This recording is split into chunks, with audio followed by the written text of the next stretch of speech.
Hi, good morning. It's a Friday morning and today we are caught in a traffic.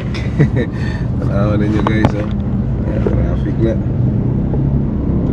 Traffic. Diri nga banda sa Mabuhay Road, wala siya traffic light, but only a human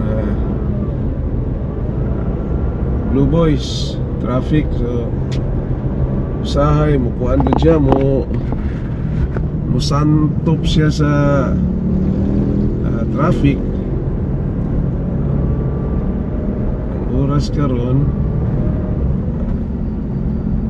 sakto na mo traffic na gid siya kay padulong na ang tanan sa eskwelahan, padulong na ang tanan sa trabahoan. So traffic na gid siya. Ganani ang sitwasyon guys sa General Santos na karsada. Traffic siya. Pid-pid na dere sa kilid guys kaya para singit ang nagmay. Pid-pid ta but with caution. Eh, para yun tagunahuna sa mga motorista mo pid-pid. Caution lang kay dili kayo tama alanganin. Nindot ang panahon karon guys kay init kayo dagom, so I think nilampas na tong low pressure. Pantay Brad, kamay lang kayo Brad ha, kay alanganin ka. Okay, good. Yun. So, traffic na sa ta. Nasa ta dito na sa traffic. Ay, sige lang. Kaya puro man ta nang inabuhi, puro po ta nagdali. Ang importante nga safety lang. Safety first. Yun. Ang ato ang nasa huna-huna. Okay. So, mo ni ang situation. Ang akong kamera nituwad na. Ana lang. Lugar-lugar na to gamay. Yan. Kita na to diha na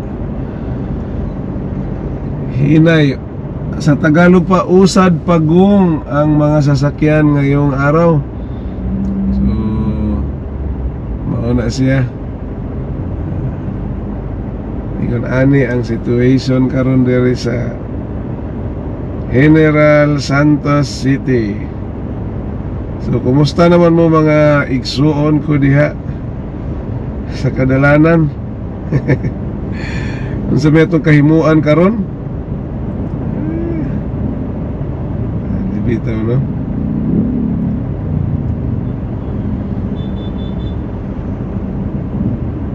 Sa may inyong komentaryo atong rally. May rally nga gipa si Ugda ang murag peace rally man siguro to. Pero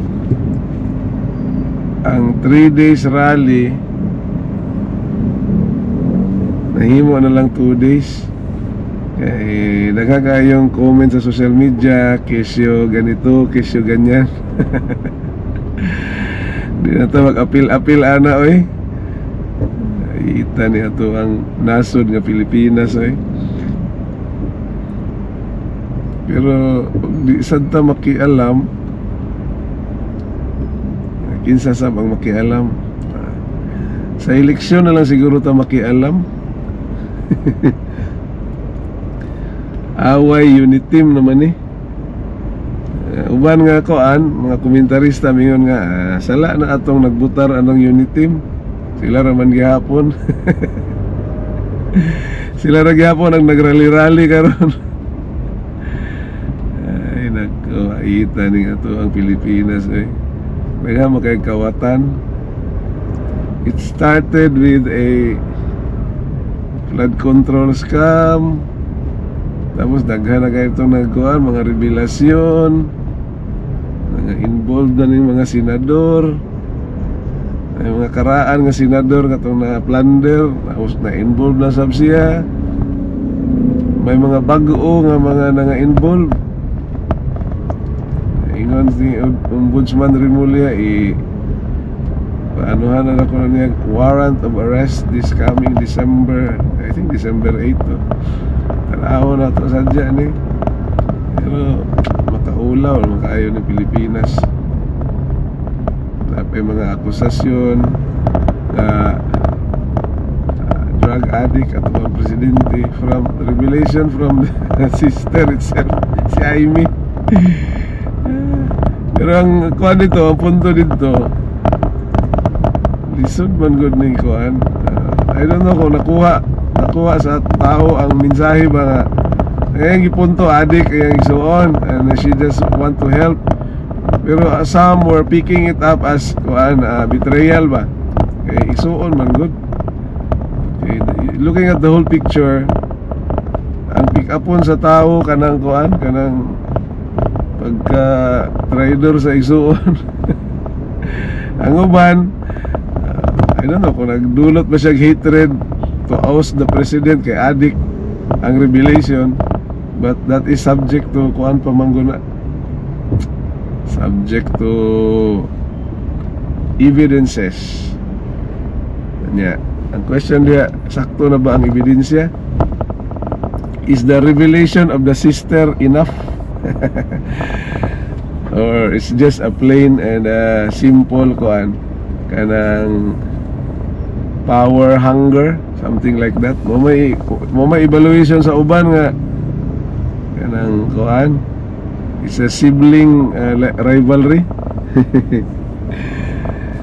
Ang uban sa ayun sa nga kuan, confirm kay addict din ang presidente, i-confirm sa igsuon. But if you look at the situation, katong gipahiluna ang rally o katong revelation ni Amy, murag okay raman po ng Pilipinas, murag gidawat raman. It could have triggered a kuan kanang EDSA ba katong magkuan gyud, pabagsak gyud ang ang rehime nga Marcos, pero murag wa man. In fact kuan kanang the rally could have extended 3 days pero gihunong na lang. Daghan ba gyud ang nangattend ato, tanaw na ko murag gamay raman. So baka evaluation sa nag-promote sa rally nga wala, useless magyapon ni, mag 3 days ta kalas na kayo. Daghan katag budget. Narito sa kuan Facebook i-post, gwapo ra ba sila pagkaon, McDonald's daw. So dako gina kuan, dako gina siya budget kay siyempre makaon man ang mga realista. Yeah, kung evaluation sa nag-promote sa rally nga murag wala may padulungan ni nga rally, ato na lang ning hunungon. Kana mga basa ra sa nako sa mga comment o post sa Facebook. Sometimes makiramdam man sabta, mubasa sabta. Okay. Then we express our own feelings of the situation. Wala ba kayo maramdaman? I don't know, sa feelings sa Pilipino, murag namanhid naman po ng Pilipino. Is the revelation of Amy Marcos brings kuan kanang outburst sa katawang Pilipino? Murag wala man. It could have triggered kanang kuan, kanang mura o people power, pero wala, mingaw na mauli lang ang way dala o ang nabilin ang kuan karon, ang kredibilidad ni Amy. So naay nag-ungkat dito nga siguro ano na siya gyud ang black sheep sa Marcos family. Naay magkuan na research ana. Napo yung nagapalabas sa social media unsa siya, unsa yung pagkatao, to the point nga gikalkal na to dito yung mga past relationships. Mo na bugti na to sa nako. Kung naagog ka agad sa social media, tapos ikaw ang highlight na ang katon dyan ay mo pagkatao, luhoy kayo ka. So ato na lang abangan na din lang po na ako i-istorya diri unsa na siya kay isod na po kayo. Basta kay dili maayo ang ipangkalkal nga autobiography ni kuan ni Amy. Hindi ko ganahan mag-mention kay very sensitive siya. Pero mauna kabayaran kung sikat na gani ka, doon na kay mga gipang divulge nga information. So, ang pikas nga kampo maning kamot usab nga i-discredit ka. Are you a valuable source or you're just jealous? Mauna. Sibling jealousy ang una-una sa uban. Ako observe lang ko niya. Dito lang ko mubalo sa eleksyon pohon. Usara ni kabuto ning ako pero panindigan gyud ako ning abuto nga di na ko mubutar mga muna ako ang prinsipyo karon, di na ko mubutar og kanang dynasty ay akong butuhan ka ng mga baguhan. Base na lang sa baguhan na ako'y pag-asa diha. Eh kani mga datihan na nalunod na lango na sila or nahubog na sila sa gahom. And what they want is to sustain their power. Una, hangtod na sa pagpanakit, pagpangbash, pagpandiscredit sa iba. Dito ra ko sa mga hilom-hilom. Bahala nagbaguhan na siya. Dito na lang ko manimpalad sa ilaha. Kanin dynasty ayo ni. Tanawa ra ng mga nanga-involve karon sa kuan kanang mga involved na mga flood control. It's a family thing. Estrada, na-mention na po di ang ngalan. Kuan baka na paulit-ulit na lang gud nga mga tao sa ipangkubalan na ilahang mga lubot din na sa posisyon. O pagod mo ana. Problema man gud aning ato pong mga kauban kay tagaan ni mog 20 pesos. Mutar na dayon. Sala ra sad na ninyo kay inyo pa mong gibaligya na inyohang buto sa 20 pesos. Uban, tibok pamilya, one family, taga-ag 3,000. Ako naman hinuuna, pero dapat magmarunong unta ta sa to ang ipampili. Mora gyud ko contribution, commit lang ko sa akong kaugalingon nga sa sunod eleksyon mo balos ko, bahala ko sa ni kabuto ako Basta akong butuhan dili na dynasty. Okay, samok kayo ng mga dynasty. Ang gina-fight na lang yan nila is the retention sa ilang power para to protect their vested interest. Kaya may mga problema naman sila sa ilang pagdumala.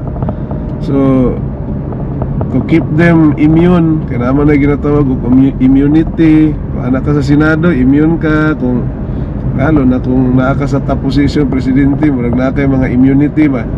So to keep them untouchable, kaya naman sila gipambuhat, mo-retain sila sa posisyon. Una lang din katong ilang gipanaad sa una nga sulbad nila ang kalisod sa Pilipinas, mutabang sa katawang Pilipino. Wala na to, paper na lang to siya, laway ra to siya sa eleksyon. Wala dyan, tanawon mo ang kuan, ang dagan karon sa iyahanay ra sila padato. Na siya, hopeless na dyan. So balik na lang kita sa Diyos, no? Where there is hope. Kaya mag-rely ta aning tao nga magdumala sa Pilipinas, yun, lagom pa sa alkitran. Kailan mo alkitran kanang itom kaayo nga mo. Lagom pa sa kuan sa nukos. Pero adto ta mo balik sa ato ang Ginoong Jesucristo, diha klaro diha ang paglaom, ang pag-asa, ang atong redemption. So wala, ang ato ang pag-asa na ara jud sa Dios. Sa bagay gituyo na siguro na wala tay pag-asa sa tao kay para mo dangop ta sa Dios. So balik ta sa Ginoo mga igsoon. Atong paligunon ang ato ang relasyon sa ato ang Diyos. Kaya diha bahalag magkagubot ng Pilipinas, atong una-una relax lagi hapon ta. kay naaman tayo gisaligan. No, diha ra kita kay kanibitang uban ang mga pamilya dito sa Negros kanang hilig o kaayog mo dapig og politika. O makay kapaingnan ana isuon kay halimbawa naa kay politiko Juan ang kalaban si politiko Pedro.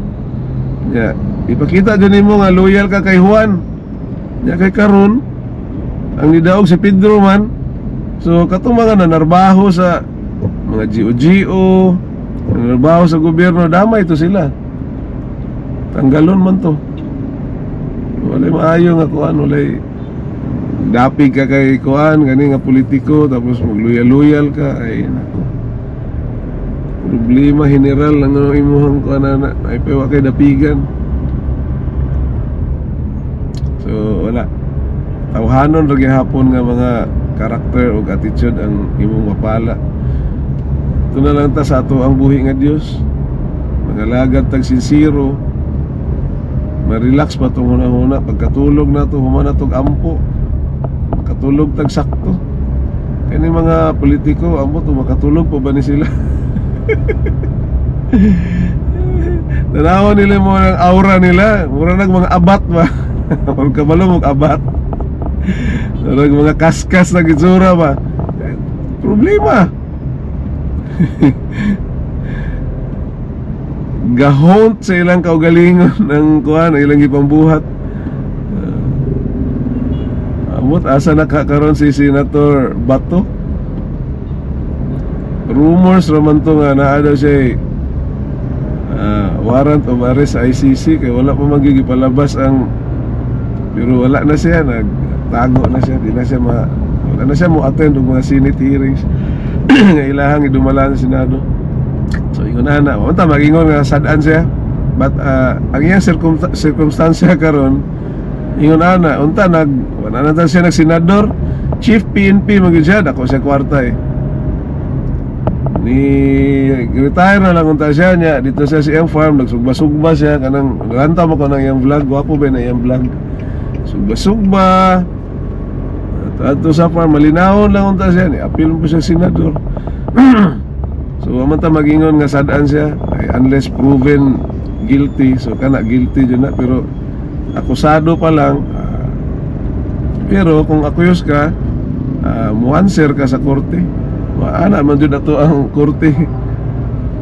Ikaw mo skapo. So dili pa siya akusado lang, di pa siya guilty. So wala tayo gidapigan ana. Pero ako, kung yun nato, dako man sa kwarta kay Chief PNP naman siya, dapat gitigom na lang to niya, nagpakahilom na lang siya, wala na lang siya mapil-apil o ganang senador-senador. Malinaw nun ta, nangalagad siya sa Ginoo, hatag siya gamay sa simbahan, malinaw ang iyang isip.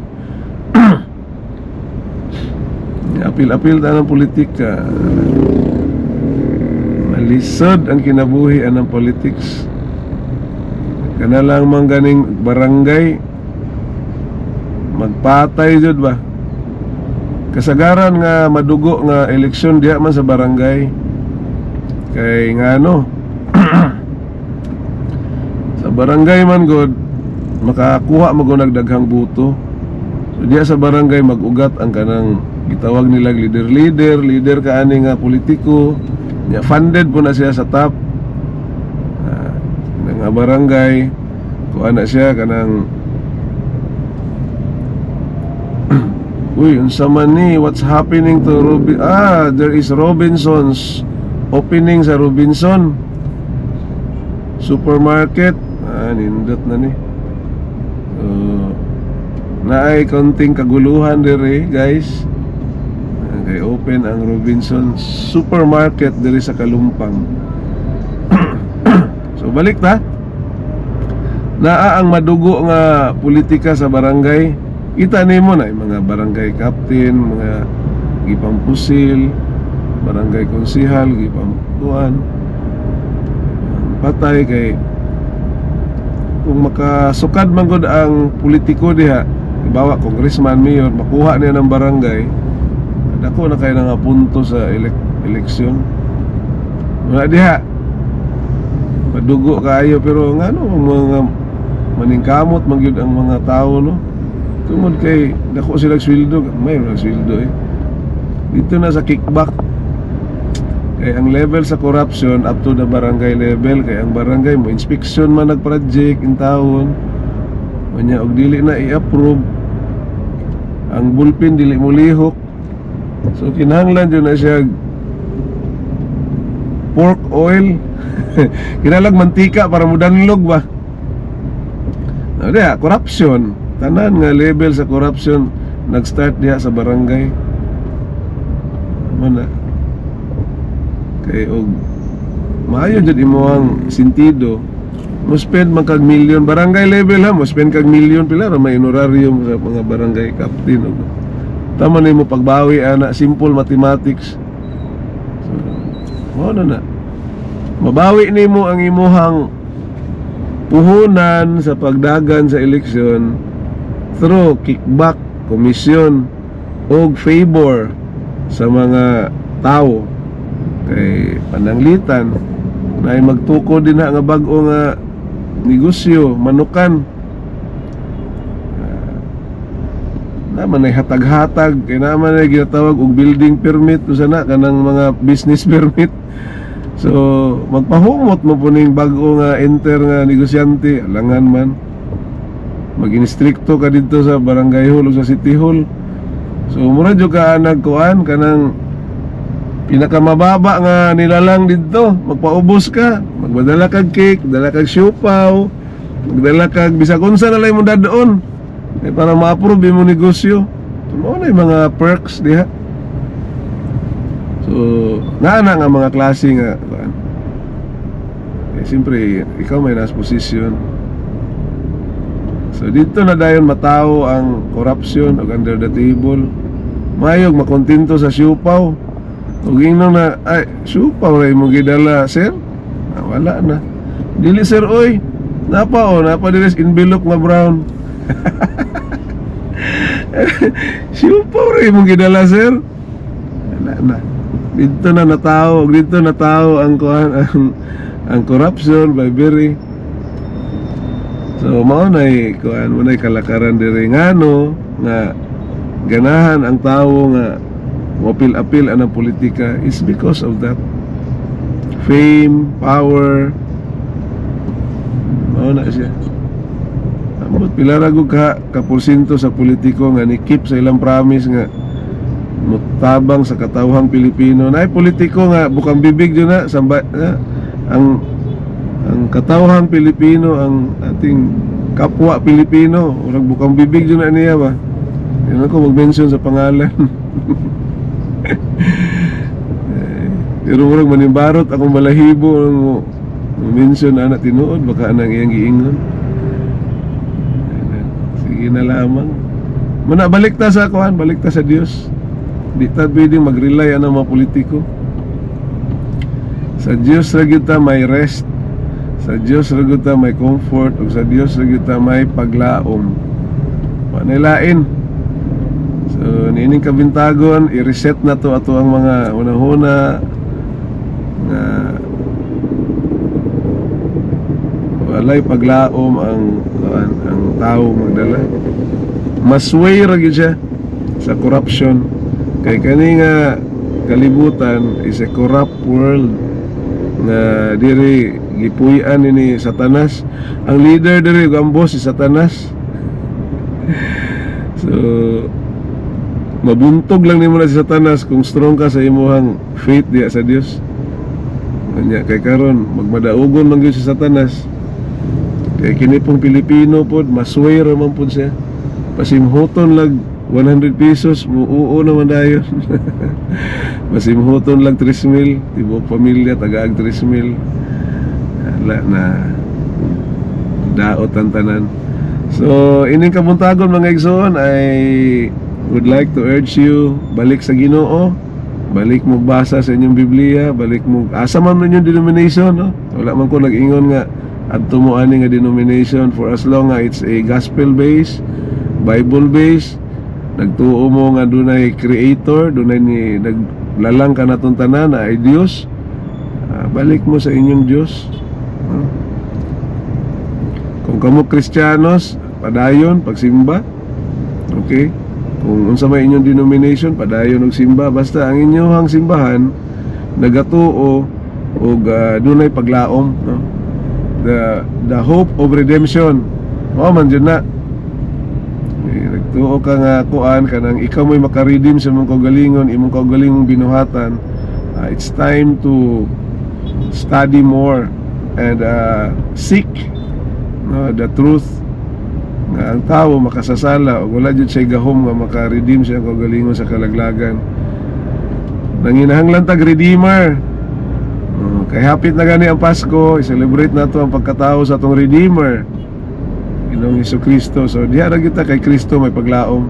In short, no, ako na lang i-summarize. There is no other person na makaredeem ka nato sa kalaglagan except si Ginoong Hesukristo. So balik ta sa iya, ha. The hope is in Christ. So padayon ta sa itong mga pagsimba. Be faithful to God para ma-redeem kita sa kalaglagan. So di rin na lang ko kutob mga igsoon. Maayong buntag ka natong tanan og greet na lang ko daag happy weekend. Enjoy your weekend and make your weekend fruitful, no? Kung wala mo'y trabaho, di pang panilihig mo sa inyong kuan inyong balay. Nya simba mo pagka Domingo, anara.